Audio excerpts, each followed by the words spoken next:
Do you love getting big, fat, ugly creatures out of the graveyard? It's one of my favorite things to do, brother. And you give me an albino frog reclining on a throne of lilypads, dude, with some kind of ephemeral sword?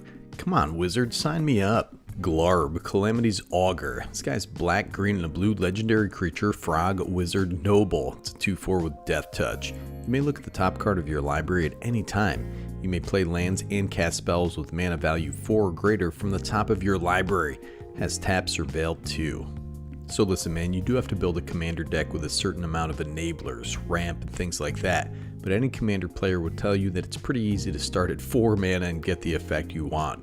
It's more expensive and harder to find cards that cheapen useful effects by a mana or 2.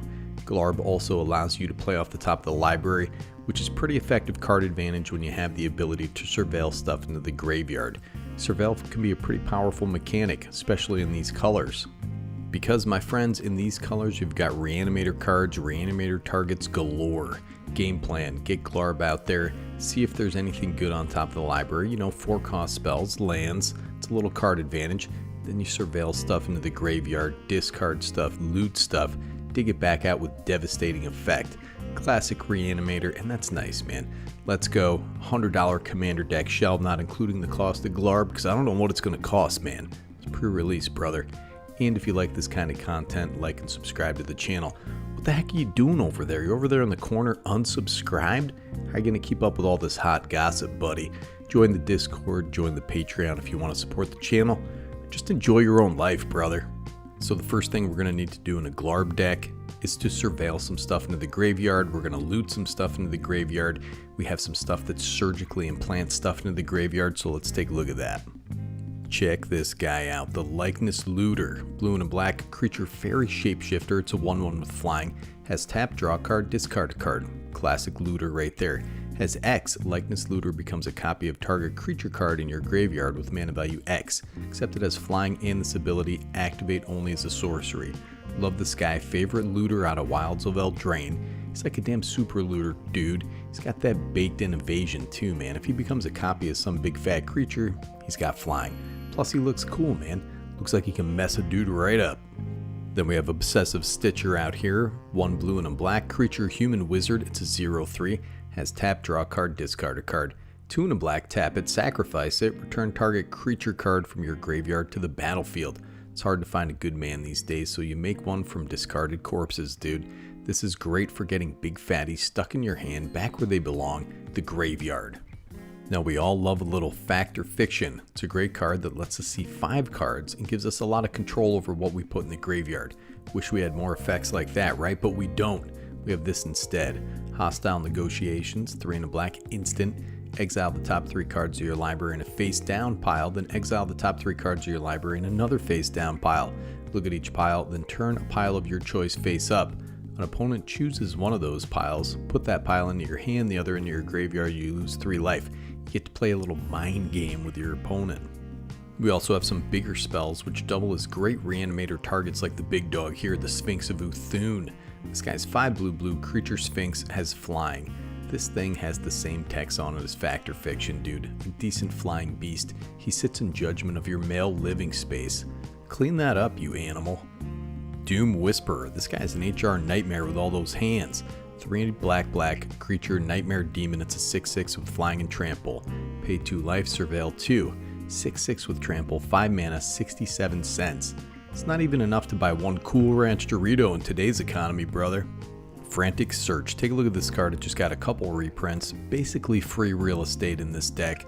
Buried Alive just got a reprint. Is as cheap as I've ever seen it. This graveyard staple is about 40 cents. You also have Violent Tumor, a zombie who's hanging out in a field with a bunch of shadowy figures, dude. Looks like Bohemian Grove out there.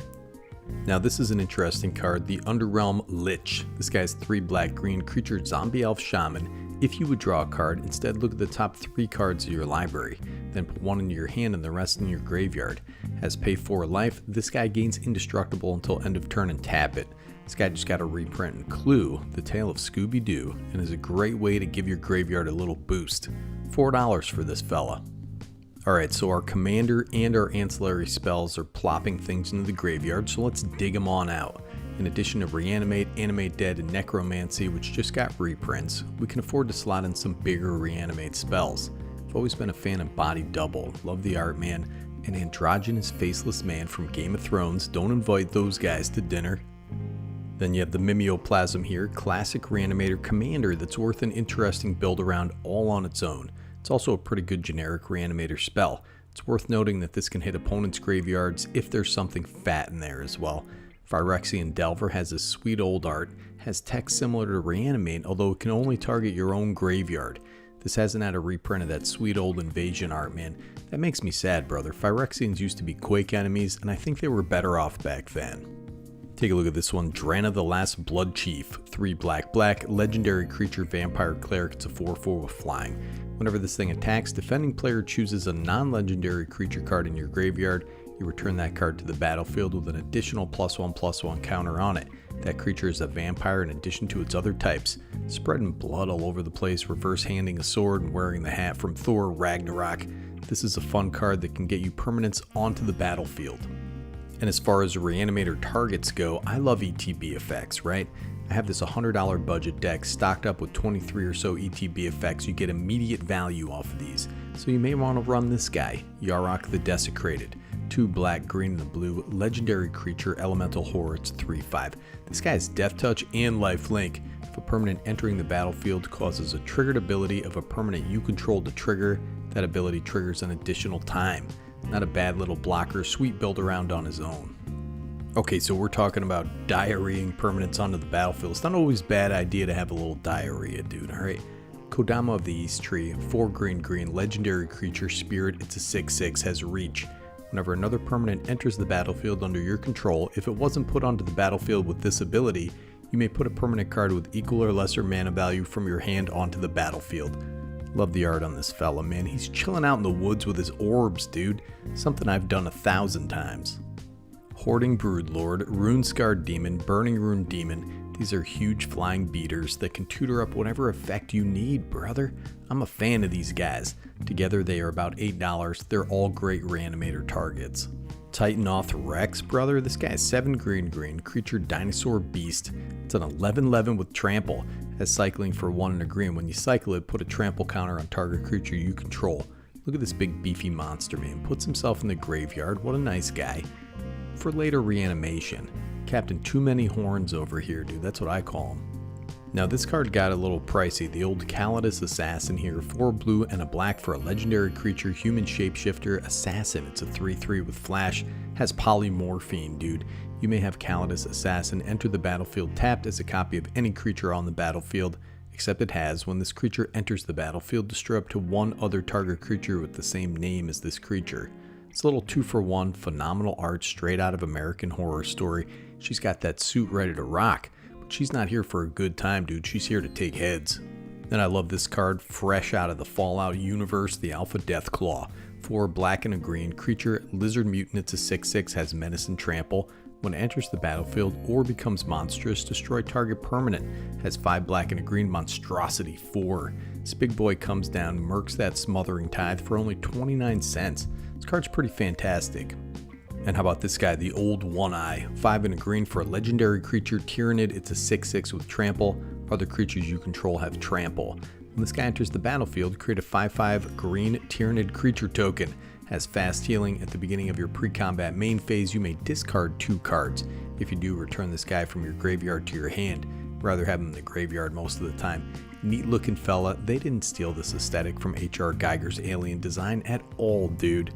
That's called sarcasm, and that's better Commander, dude. This card's 70 cents.